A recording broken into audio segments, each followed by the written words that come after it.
10111001112111000011110011101. Got my vaccine today. You got your vaccine. You got microchipped. Got chipped. Here's the thing. Bill Gates, he's divorced now. Bill Gates might just need a boy toy. That's what he's been microchipping people for. No. That's all he's been doing. It's kind of like a personal like Tinder account.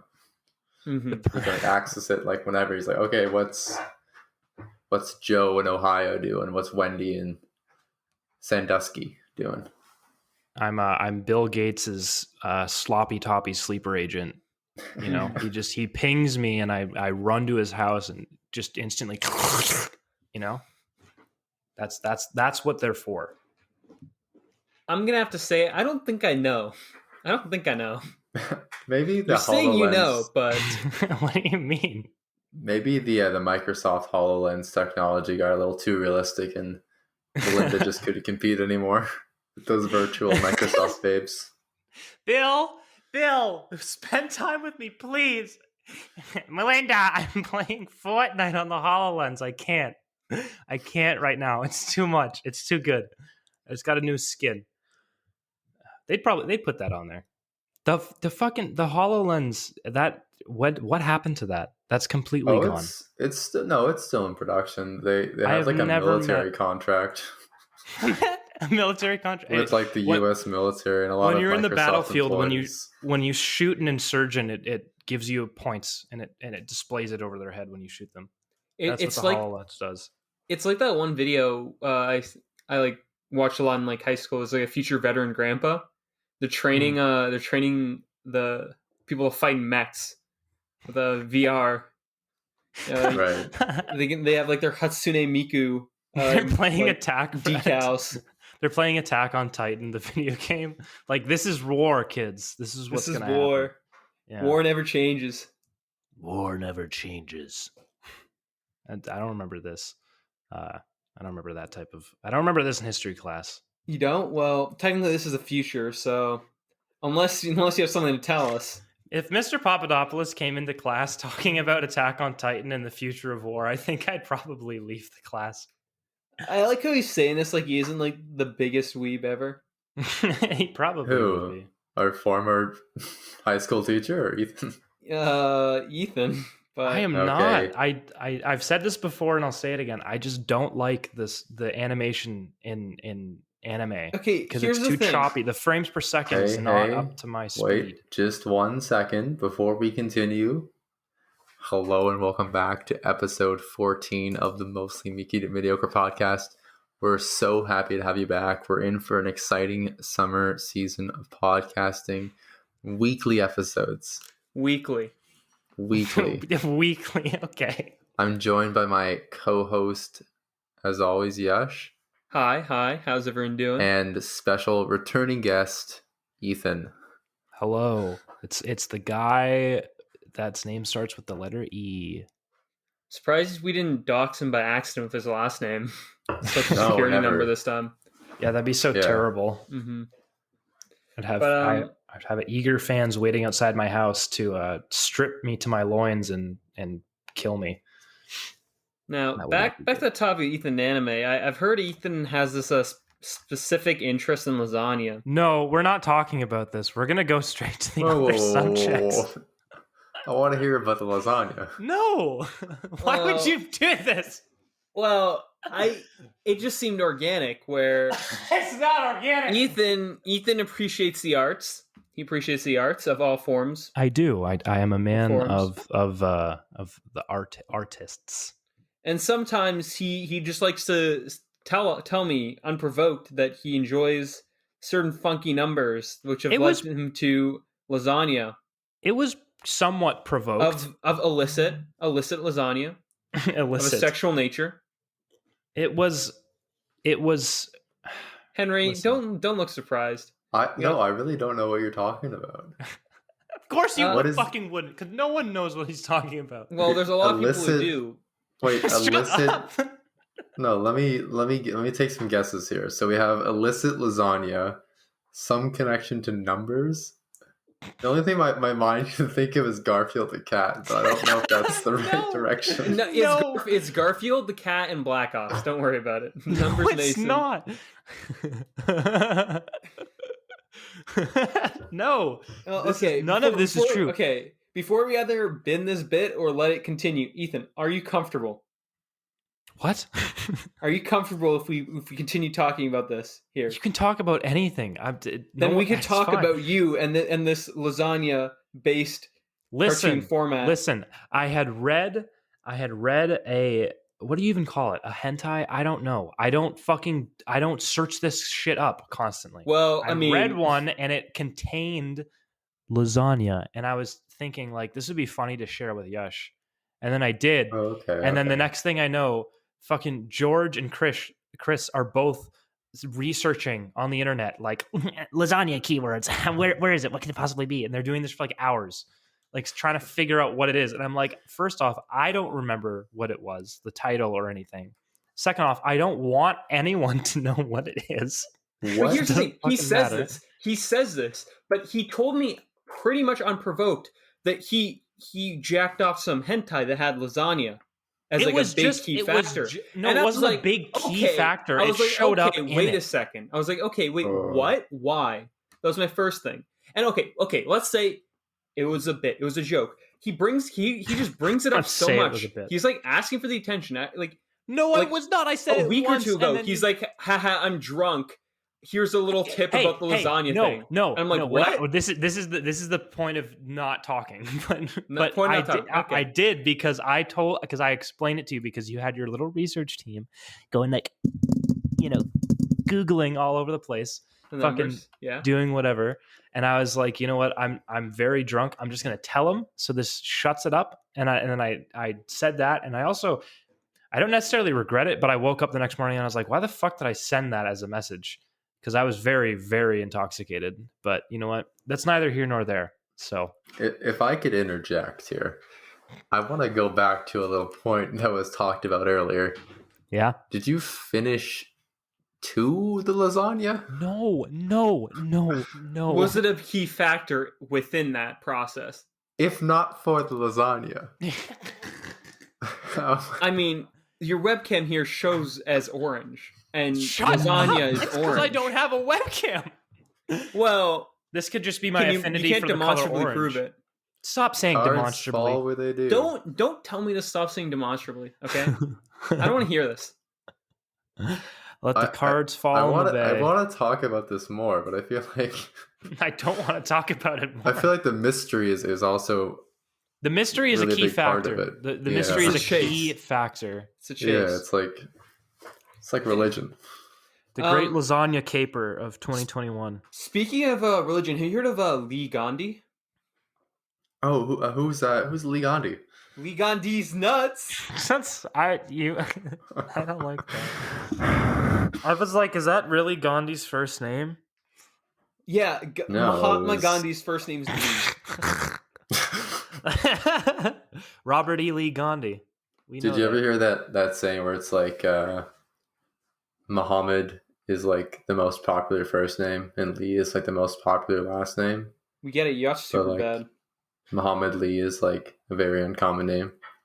Oh, that's where you're going. Where are you going? It was like this isn't. Oh yeah. I saw like one clip. I actually haven't seen the movie though, so no spoilers.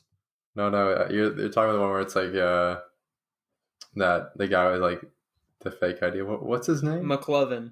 Yeah, McLovin. It was like between McLovin and like Muhammad. you say Lee Gandhi. How's his name? Lee Gandhi's nuts. I don't like that. That's good. I don't like doing that. I don't want to do that. I'd rather not, to be completely honest. Mm-hmm. But yeah, no, that's been a thing this entire semester. It's like a little TMI. That sucks. I've been dealing with this. It's been a lot this semester. It's been very hard for everyone involved, especially Ethan, in more ways than one. Shut up, dude. Wait a minute. So when was the lasagna? I don't know, fucking a while ago, man. What is this Have you semester? gone- This isn't like an American Pie situation where like Have I you walked gone into my back into my to the living room and lasagna? fucked the lasagna. That's not what happened. It's just that it turned out to be a not less than prominent part of a thing I was reading to I relieve just think myself. there's so many steps you have to take There's so much to unpack too. in this It's process. it's like, This who's the doesn't just guy? happen. Who's the Freud talking about like incest and mothers and stuff. No. I think Freud should This talk is about lasagna. this is none of that. This is like Like, Ethan, when we go to the cottage this summer, do we have to like bring like a tray of lasagna and then just Fucking- put it in front of you the entire time to see what I happens? don't even like lasagna. I do not like eating it. Well, I mean, okay. That's not quite interesting. what you've been saying. That's what I've been saying is none of the above, none of this. None of What this. okay, listen. So None of these Closeted nuts. lasagna file. lasagna file. There's This is just what I'm something hearing. about the layers of noodles. Oh boy. No, There's no okay. noodle. Is that But there's noodle? nothing to do with it. This is just me scrolling through fucking whatever, looking for something to spank the monkey to, and I ended up finding something that for some reason had that as a plot point, and I was like, all right, cool, and then I didn't think about it anymore. But you just said that's what you got to as a plot point. And you said, "All right, cool." So you stopped at that. Cool, because it's a lasagna. I'm not gonna not think that's a little strange that is the thing. And you just stuck with it. Here's the thing. Every single time you talk about it, you're like, "Oh, it's not a big deal." And we start to think like, "Okay, it's fine. We don't really need to bring it up." But then you just say something. We're like, "Yeah, I saw. Oh, it's cool." Then I continued with It's it. not because But- okay, listen. First off, I am a man who is like I like I'll try anything once or whatever. So like if something gets a little funky, I'm not going to instantly like jump ship. All right, but that it leads to a variety of experiences, and I just so happened to have an experience where I was reading a hentai and it contained lasagna, and that is the story. That is all. That's all that needs to be laid bare for the people. That's it. Okay, This sucks. This is a terrible opening to a podcast. this is terrible. We were supposed to like be respectable, talk about one of my favorite movies of all time, and now we're just talking about Ethan. smut and lasagna. Yeah, and and Italian something that- cookware and dishes. It's something that Ethan would really want as a movie. I mean, you know what? this You know is the what? closest- here's the thing. This is the closest he's gone to Colette. I was it's a about to say, if you want to connect it to anything, connect it to Colette from Ratatouille. That you're I will like- unashamedly say would be the only reason that I may or may not have been attracted to that in any way, shape, or form. And that is because Colette from Ratatouille is so goddamn perfect. And you even wrote a song about her, correct? You wrote a Oh well, song. it started as a joke, but then the lyrics were like, "Oh, this is good," and then I re-recorded it, and it Mhm. sounded much prettier and nice. Mhm. But yes, I did. That is the funny backstory of the song that seems really serious and sad, but it's literally just me making up lyrics about Colette from Ratatouille. Uh-huh. Yeah. Everyone tuning into this is going to think I'm fucking psychotic. What the hell? Oh, well, This sucks. This really is terrible. What? You're Ethan, terrible. it says here in the audio recording that you have an addiction to Colette from Ratatouille, and you wrote a song about her, and also that you had sex with a lasagna. What do you have to say for yourself? What do you have to say to that? What is the Chris Hansen of Italian cookware and dishes that's going to sit me down Yeah. and question Somewhere me down the about line, this podcast will be the undoing of all our professional careers. Everything is gone. And I think I'm okay with that. You're like, Yeah. I don't think I want to hire the guy that came up with the Helen Keller JFK ice rifle conspiracy. Like, that's not happening.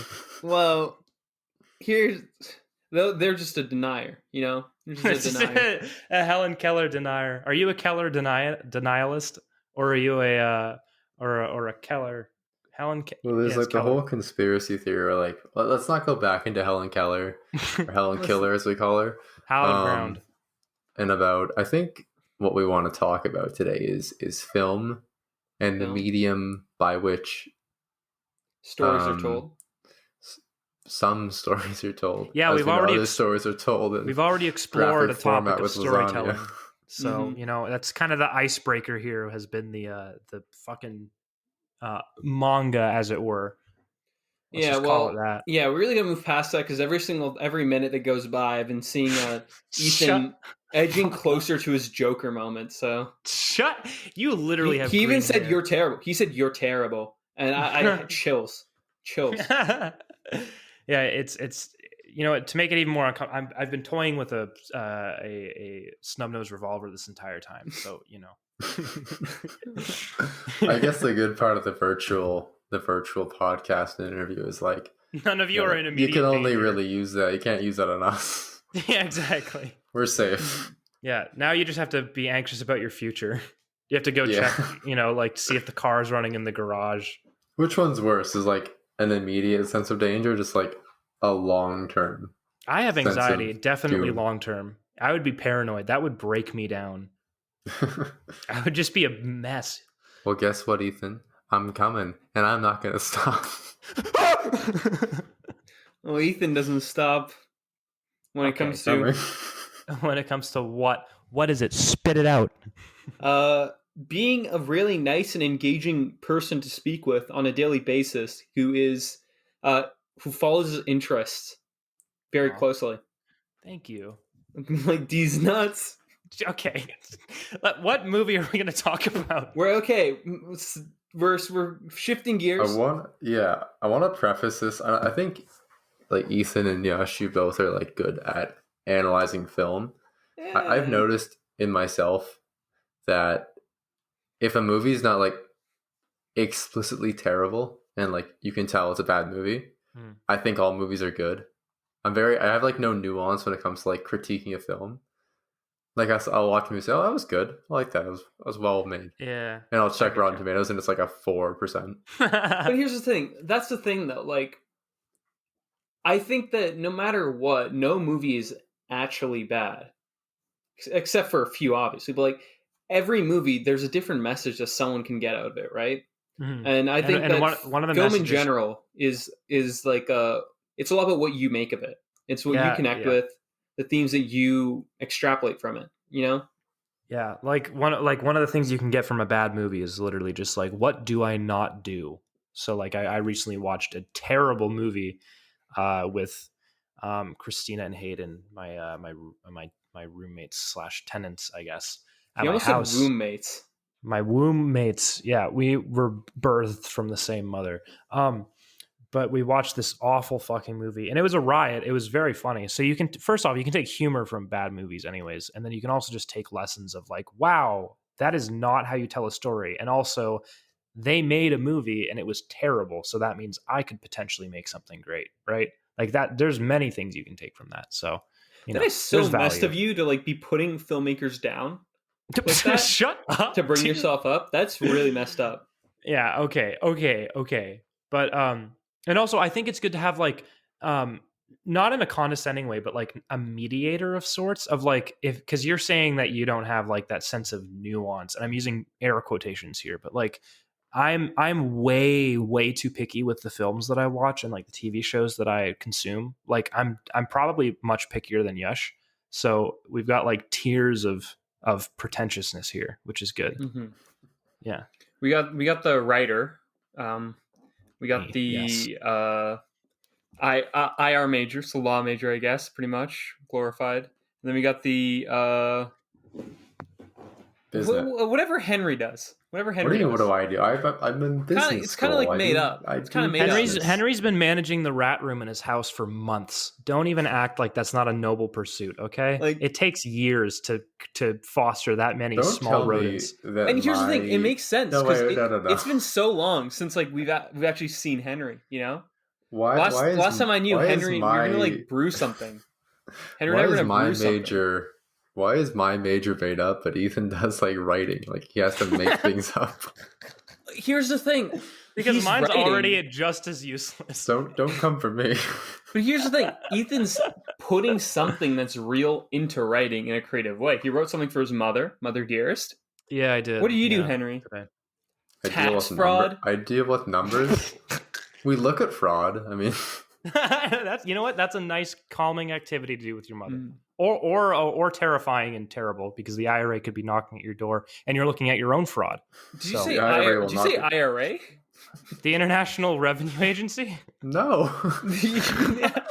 What's It's the IRA? It's the IRS, first of all, the Internal Revenue Oh. Service. That's in the States. Oh, never mind. Yeah, We have the they need to be CRA. in really big fucking trouble if they were knocking on your door. Like, Uh-huh. hey, what are you guys doing here? So Ethan is thinking of going back to Ireland. So that's pretty funky. Ireland. Oh wait. Oh, that's where I got it from. So yeah, you're- you're reading up on tax fraud, and the car bomb goes off in your garage, and you're like, "Oh shit, they're here! No, we're gonna take back our fucking lands." Oh, that's where I got it from. Good lord. Mhm. Anyways, continue with what you were talking about.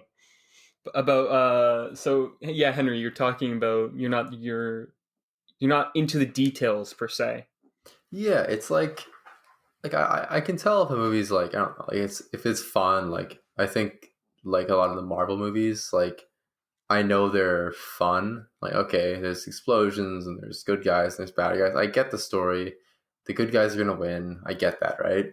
But then it's like the more like subtle movies. Like I watched La La Land a couple like last week, Mm-hmm. and it was like it's a musical, right? So it's like has that element to it, but it's also like a really good story, and it leaves you feeling a bit like unsatisfied because the ending is like a subversion of like what a typical happy story would be, right?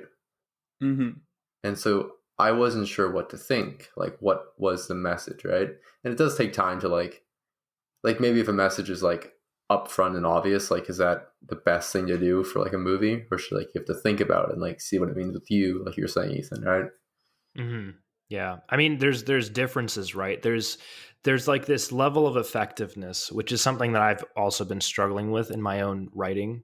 So balancing the abstract and the obtuse with like practical shit. So like when you're viewing a movie or whatever, and movies can also, of course, be as obtuse as they want to be, and that's perfectly fine. So something like The Lighthouse, its foundation is that it can mean anything, right? But there is, of course, that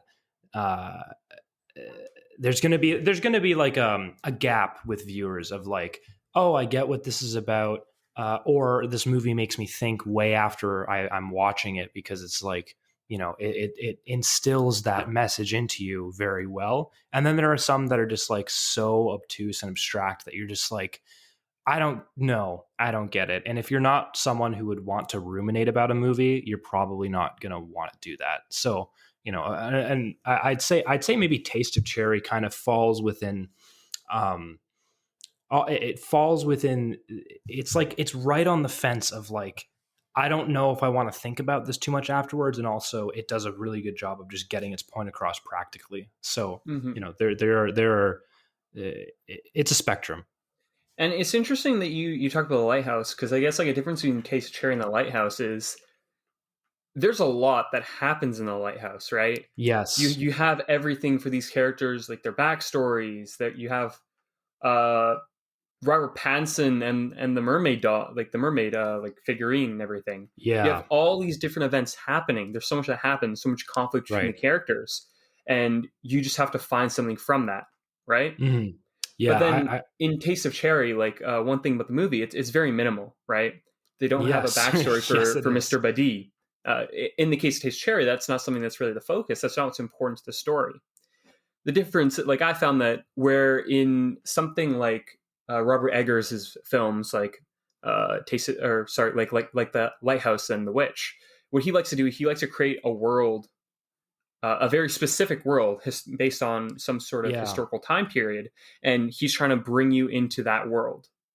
Taste of Cherry, on the other hand, it's creating a although like it's another realistic world, it's a lot more minimalist, where you're finding yourself in it instead of being given to you.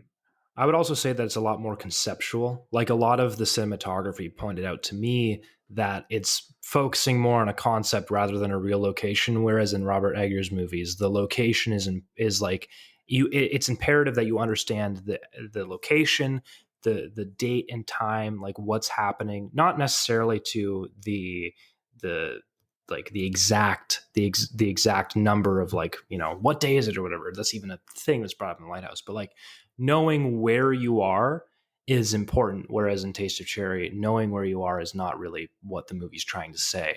So Yeah. Well, I want another thing. Sorry, would you like to go first? I want to pose a quick question. Like, so we'll say like in the opening shot or the opening scene of the movie is like we have Mr. Biddy driving through Tehran, in his car, right? Mm-hmm. And all the people in the street are like looking into his car, and like it's a very conscious decision by the director, I'm guessing, to like show these people in the street looking into his car, right? As if his car or him himself like warrant like an exorbitant amount of attention, right? What do you guys? Because I don't know what to make of that. Yeah. What do you see in that? Well, I'm not. Before I go into some more conceptual stuff, but it is important to note that the actor for Mr. Badi, he was a first-time actor at the time, and the way that Abbas Kiarostami, the director of Taste of Cherry, actually found him, he was driving through Tehran, and Kiarostami was looking at the cars, and he saw the actor for Mr. Badi. I think it's his real name is Urshadi. He saw Mr. Urshadi driving, and he was, I guess, in a way, like stricken by his silhouette, like the silhouette of his face. And when Kiarostami actually decided to create Taste of Cherry, he reached out to Urshadi at the time, who was an architect, to come in the film. So I'm not sure if it's about that, but it's very interesting that you notice that sort of thing about them looking inward, because I guess that is in a way something that was very, very like instrumental in actually creating the film itself. Yeah. I think that's an important part to mention. And then just to chime in with like what I think here too, maybe this could lead to another like lane of thought, but on the more conceptual side and less meta, I'd say is you have this character, of course, Mr. Betty, that's going around looking for someone to do this job. And of course, in the first scene, you have all of these people that are laborers looking for work. And what he sees when he looks out there is a lot of people who just want to do it for money. So there's no real connection or, you know, natural pickup point. Because like with the man who picks up plastic bags, or the boy, or the what's it called? The soldier and the seminarist. Yeah, that's who it is. There is some sort of connection there. So, and of course, at the end of the movie, we know that Mr. Biddy is actually looking for meaning. He's not necessarily looking for someone to just fulfill this job. In a way, he's kind of doing this to fight back against what he wants, per se, quote unquote. So what I took from the first scene is that everyone looking in and doing that, and him looking there and obviously not asking any questions and kind of just observing, is he's like, this is not like, he knows that if he just asks them to do a job, they'll say yes. So he there's no doubt, right? So what he's looking for is some sort of glimmer of hope, right?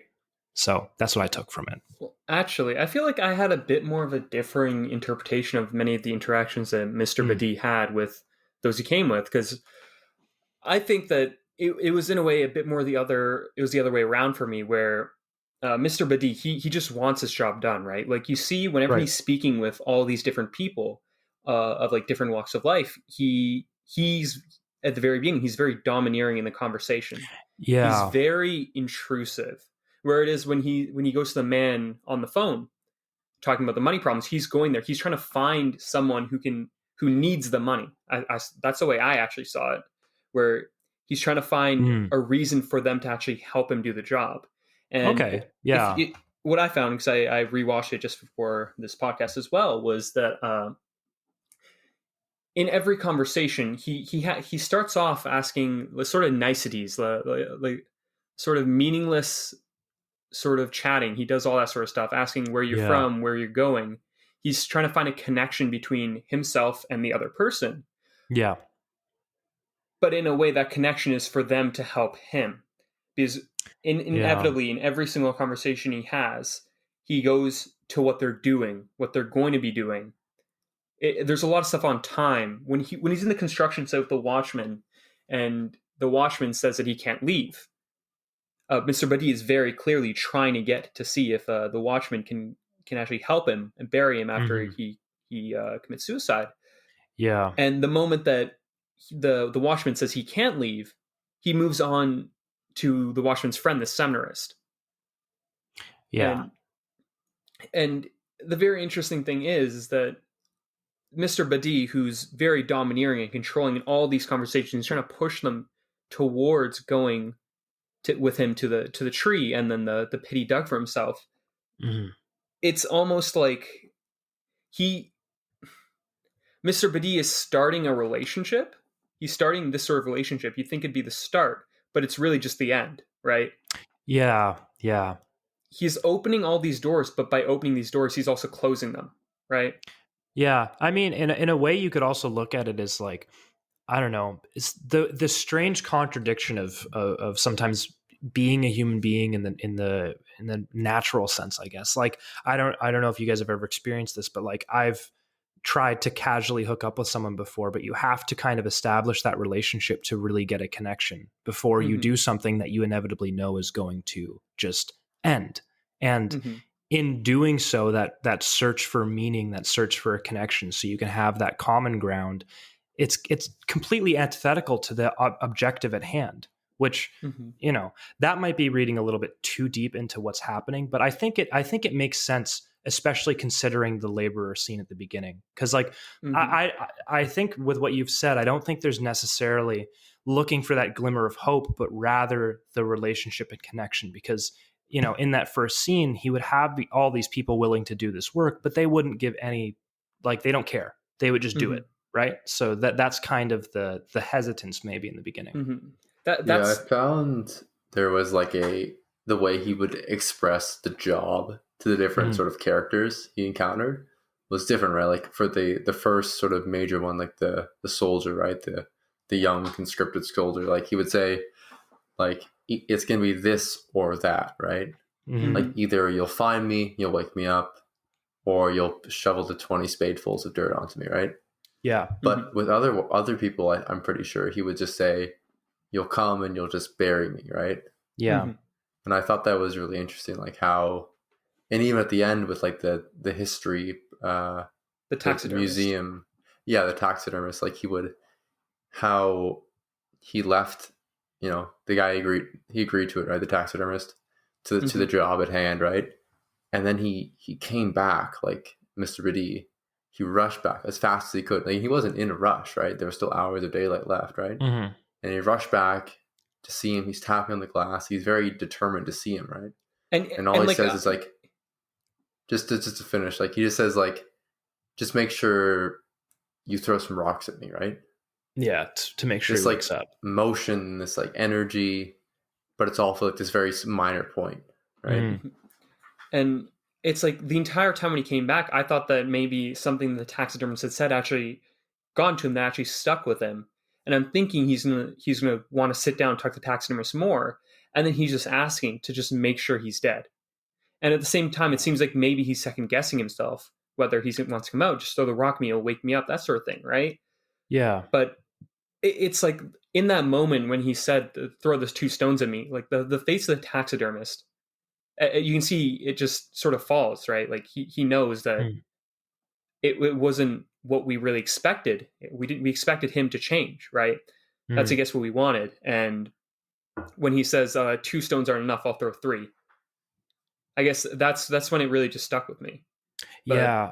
I mean, to that point, actually, I interpret it a little bit differently. I think that taxidermist knew, where he was like, this man he's finding reasons to live. Because of course you're going on this, the way the story is laid out is, I don't know what it would be described as, but it's fairly like, it's of course linear. You have all of these moments that are, you can see him cinematographically, I guess would be the word. Like in cinematography, you can see all the choices there with what is going on in Mr. Bidi's head. You can see the characters interacting with, and there's this hopefulness to me at the end, not necessarily the ending, but when he's going to talk to the taxidermist. And it's also like framed by how he's recognizing the environment, because of course when he's rushing to the taxidermist, that's when he's really like out of his car, actually amidst people. And there's also a shot which I think is very interesting, which lingers on a bunch of school children running laps around just like a yard, and he's like taking in this environment, right? And we don't really see those shots. And the ones we have seen before, they're usually surrounding this hill that he's driving on, or, you know, just like hustle and bustle that doesn't care for him. But then there's this observance of, I don't know, just like youthful running around in a circle shit, you know? And it's literally like the most mundane whatever, but he lingers on it and he recognizes it.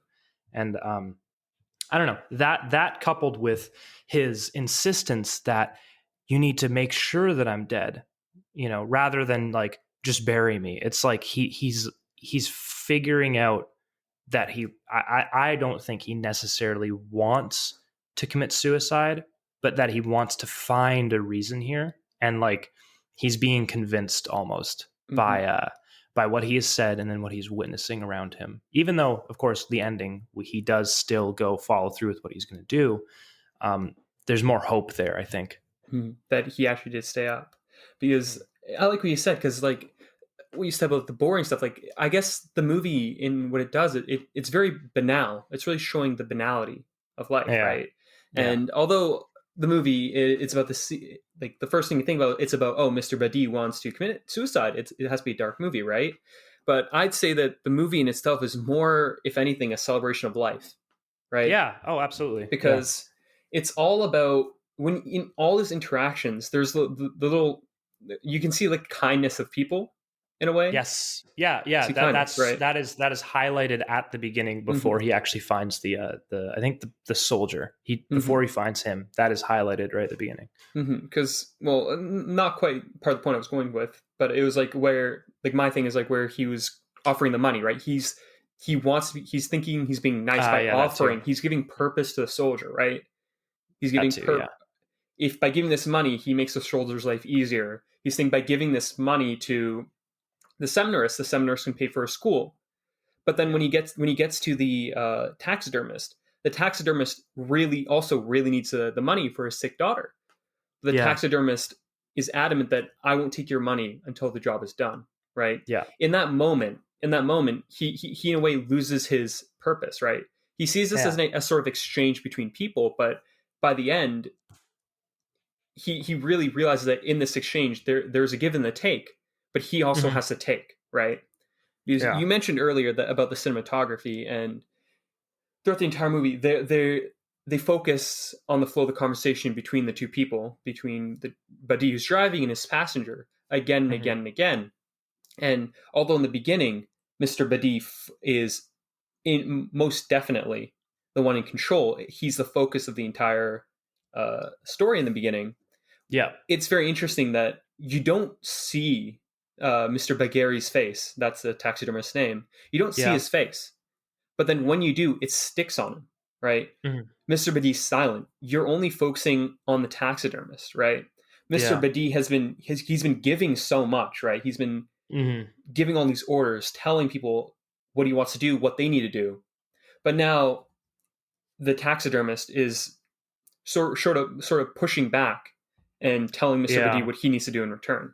Yeah, he does all the talking in that point, And with kindness, for example, right? Again and again, he's shown again that people are kind. I think one of the other striking scenes is when his car like comes off the edge of the road. Yes, that is one of the biggest turning points of like understanding, oh, this is an interesting moment in what's happening, right? Yeah, and the laborers help him up. When he's talking to the watchman offers him tea, right? Yep. They haven't met before. They don't have any sort of meaningful connection. But he offers him tea, and you see, I guess before you actually see the taxidermist, you can kind of see him sort of ruminating over what he's done, what he's going to do when he goes to construction site, right? Yeah. First, he gets out of the car. He's looking at the construction. They're dropping the dirt into the pit, And there's a scene of first Mr. Biddy looking at a shadow and the shadow of the dirt falling. He aligns himself with that. And then eventually he moves over. He sees that there is, I can't remember what the construction is called. It's with the claw, right? It's like dropping the dirt. And the dust starts going everywhere. And Mr. Biddy just sits down. And here in this moment, you actually see him covered in all of this dirt, right? Yeah. You see him here. He's engulfed in it. And eventually, construction worker comes up and he comes to wake him up, right? Mr. Biddy's asleep. Construction worker keeps waking him up, trying to wake him up again and again. And you first think that, well, he's just annoyed that he can't get his work done, right? That's what I thought the first time I saw it. But then the second time, it seemed like it was even more so just out of concern. He's asking, are you sick? Do you want tea? That sort of stuff, right? Yes. He's stopped he says that. by this kindness, right? Yeah, I thought that scene where we see like him at the sort of quarry situation where the workers are dumping this dirt on like conveyor belt and machines into this big pit, right? And you see like it's not on him, it's on his shadow and the shadow of the dirt. I thought like what I saw in that moment is like, okay, I've struck out like twice now with trying to get people to do this job for me, of having a person sort of bury me, right? And he's looking at like this machine that could do the job in a second, right? And I feel like in that moment he's contemplating like, can I just sleep here for the night and then in the morning it'll be done? But he leaves, right? He doesn't stay. He doesn't go back there, right? He keeps trying, which is like, I guess like that idea of like searching for like that human connection at the end of like in his like end of his final hours as he sees them. Yeah, I can understand that. I think too that because in my view of this, it's a bit not necessarily more optimistic, but I view Betty's actions as a lot more active in encouraging himself to not actually commit suicide. So one of the things is like when he goes to sit down at that quarry, he's doing so he can get the attention of the workers, right? Like you're not going to just, I don't know, you're not going to just park your vehicle in an active construction zone and then just fuck off, right? Like that's not gonna fly. So I view that as like an active decision by himself. And also we do have lots of these shots throughout the movie of him looking at, dirt just cascading down into a pit. And of course that seems like a very doom laden image, but I don't know. I think one of the things that is interesting is we have this shift, this pushback against binary opposition, right? Where it starts off with the soldier, where you have to do this job. It's either like, if I'm there, you bury me. If I'm not, blah, blah, blah. And then of course this oneness with the dirt. And I think that's exemplified by how he's looking at the shadow of himself in the dirt. So there's a lot of, I feel like now there's a lot of contradiction in this movie where you have this binary, but of course, if Betty operated off of this concept of like, just do the job or don't, he would of course have gone for the emotionless laborers that just want money.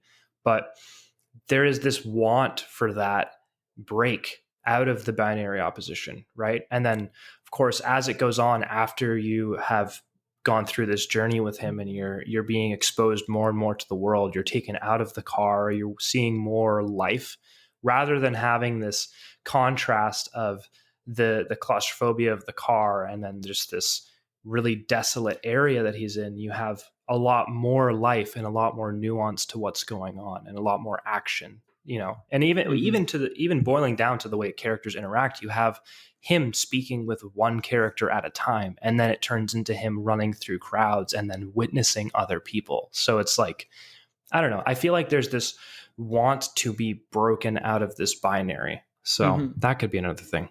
Yeah, no, I actually really got that, because it's a lot about like I think Buddy does realize when he's looking at all these people, like the children running around, he's looking at the city, everything. He knows that it'll continue without him, but like you said, he could have just asked some of these laborers, right? Yeah. But there's a reason why he's just going for these lone people, because he thinks that he might be able to have a connection, right?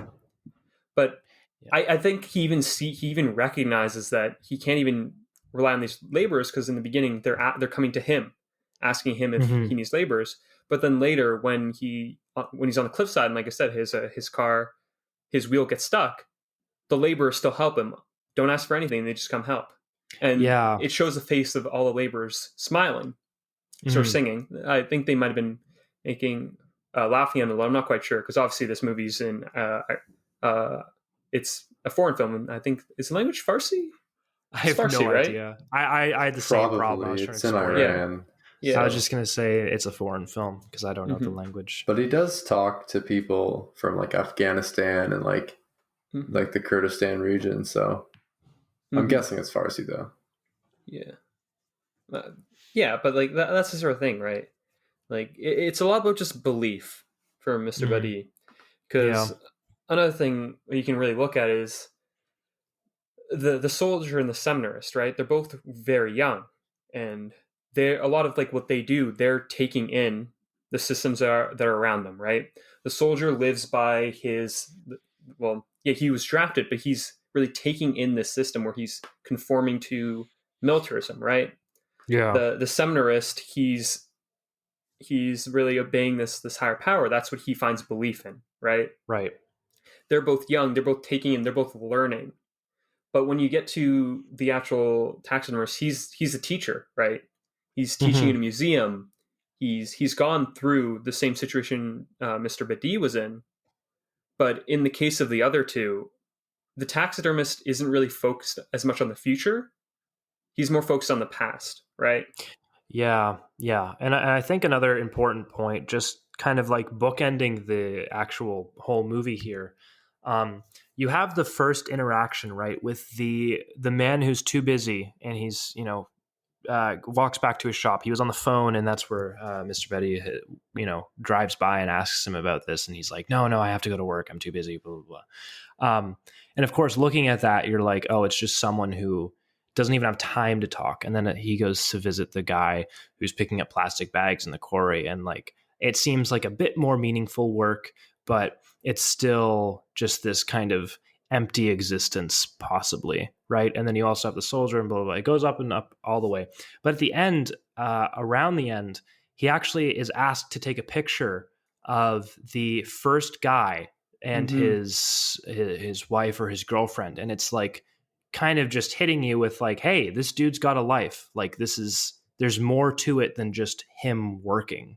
And I didn't that's like the guy from the at the shop. It is, which is I didn't catch that. I doubted it a little bit, but then I was like, no, that's like, it has to be the same guy. He didn't say anything, so it wasn't extremely obvious, but it definitely was. But I think, I was gonna say, because I literally just noticed that the second time I watched it. I was like, wait a second.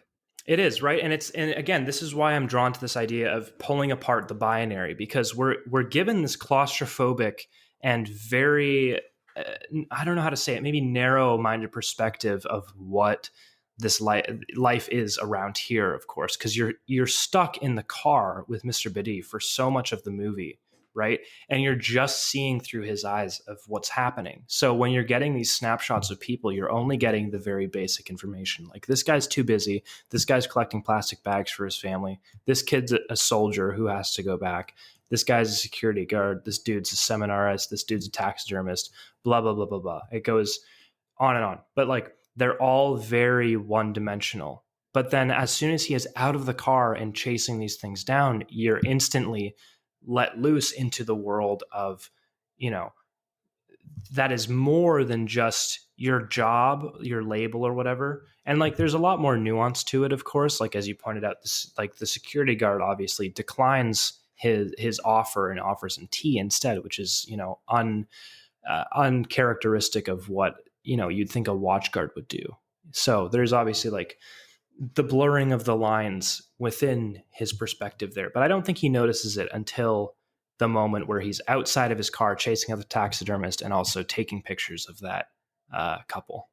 Because like you said, because at this point he's the one who's taking the orders, right? Yeah, he's the one who's doing the job for other people. Yeah, and there's a weird thing. Because obviously I want us to talk about the ending at some point, but with the first guy, I think the reason why he actually declined is he thought that he was like picking him up for like illicit sexual services or whatever. And there, I remember when I first saw the movie, I was like, okay, I need it. Like I really liked it. And I was like looking to see what other people had written about it. And I was like, oh, I can see what Roger Ebert said. Oh, right. Oh my God. Apparently, he hated the movie, like completely. Yeah. Gave it like 1 star. Couldn't sit through it. Like I think one of the quotes he had was, "If after this movie's 99 minutes, neither we nor Mr. Badi have come to know whether life is worth living, so be it." I remember he was very, very caught up in the fact that he thought that Mr. Badi was homosexual, trying to pick people up. He was just caught up in all these certain things, which just seems so weird because the entire movie was based around just the minimalism of the character, right? Well, so is he the guy that directed The Lighthouse and The Witch? No, so that's Roger Eggers, and this is Robert Ebert. Okay, and who? What did he do? Yeah, Roger Ebert is the film critic. Sorry. Oh, okay. So he's just a film critic. That's it. And like, he's very popular. He's very popular. I thought it was the Lighthouse dude because I was worried because I love that movie. I was like, no, he's a dick. No. Yeah, I don't know why. It's funny because that's the whole point, right? You get caught up in like, oh, what's happening, and it's like you're not supposed to be consumed by that. It's all about the minimalism, right? Like, and it's all about the banality, right? Like, yeah.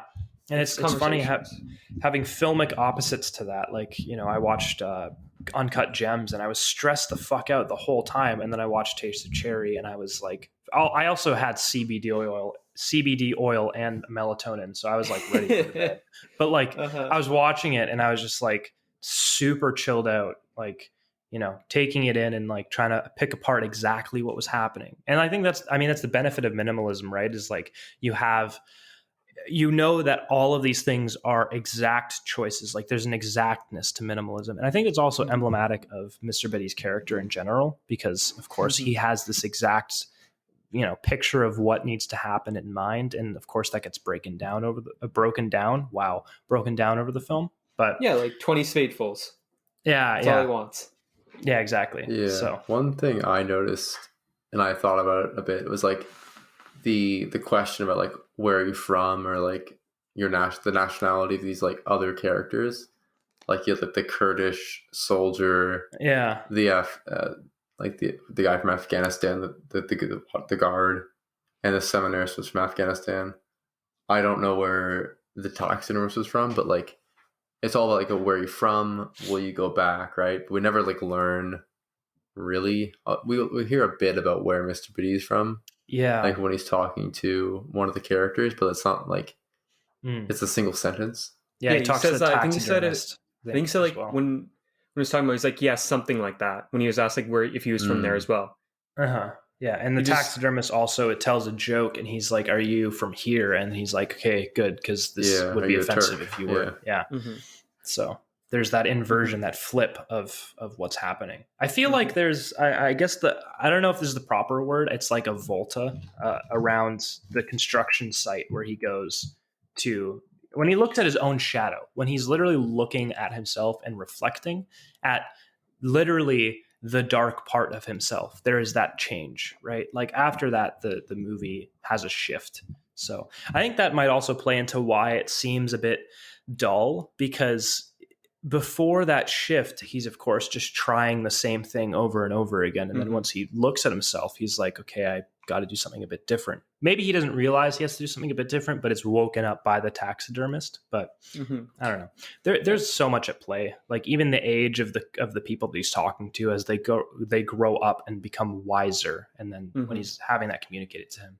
So that's the thing, right? Like it's hypnotic. Like you said you're tired watching film, because I think that's pretty much intentional, because there's like the sort of hypnotic thing of him going back and forth on these winding hills on this road.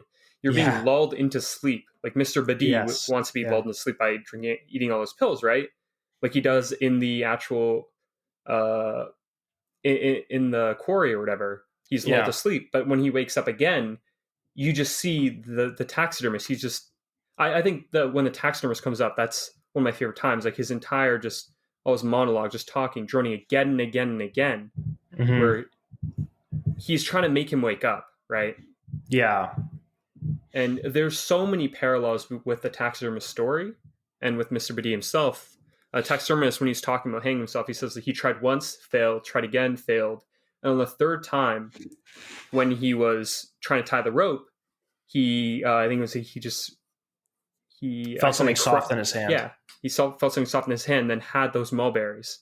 Yeah. I didn't realize that was a direct parallel because of the characters. Yeah. I'm not quite sure if it was intentional, but the second time around is when I really noticed. Well, there's so many parallels between the two of them. Yeah, I think it's minimal enough that you could say that that's intentional. That was that was intentional because like it's all centered around dialogue, right?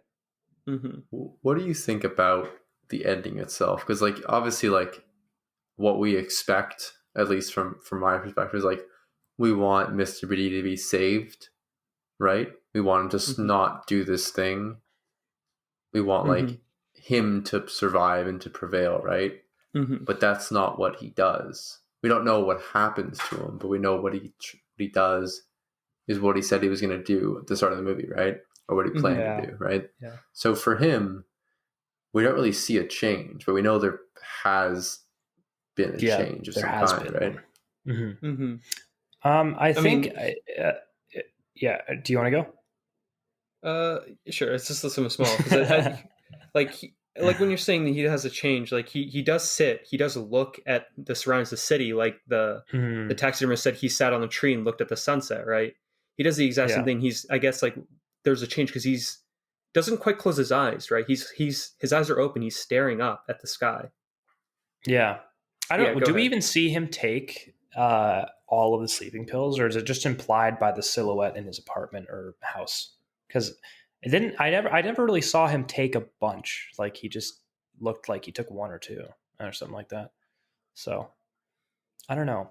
But the main thing that I kind of took away from this too is that and it's getting a little more meta, where when I see storms introduced, especially surrounding characters, I think instantly of King Lear, where the storm kind of signifies this self-awareness of like, oh wow, holy shit, I don't have anything, or it's just like everything's laid bare for you. You're being thrashed by nature, right? So him lying in that pit and listening to that storm, it's just kind of this, real, like this very real moment. And then of course you have this very meta ending where it's showing that it's all just a movie.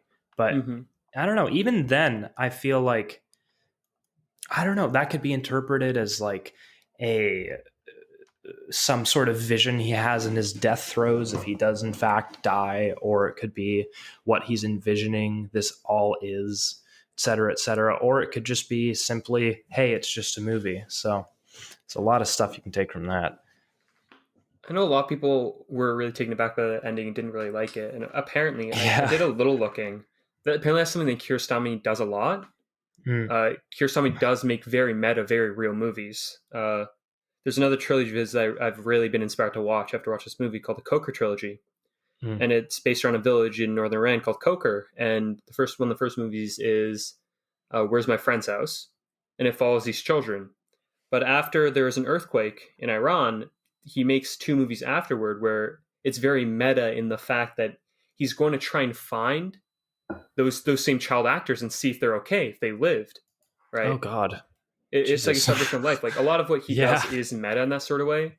Yeah. You have all these actors, these random people he sort of picked up, right? Like the architect, whatever his name was, Rashadi, all this sort of stuff, where I think it very much so is in the way that it's showing it's just a film. Yeah. But we can't really be sure because it's an international film, and obviously culture, traditions, everything are different, right? What we're taking in from this might not be something that he wanted us to. A lot of stuff as well is that at the time, Iran, apparently the movie might never have been published because Iran was very strict in their sort of censorship. Yeah.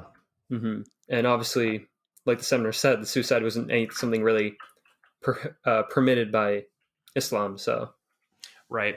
I don't know. There are a lot of dynamics to what is happening. I think, I don't know. I think it'd be not necessarily unfair to restrict it to just, oh, it's just meta. But again, that could be the director's intention. But I don't know. I would have to agree that I felt not necessarily underwhelmed by the ending, but like, I don't even know. Right? You had your own expectations. Yeah, I was like, I don't know. just wondering, like, what the hell does this mean? Like, what's the resolution? But I don't know.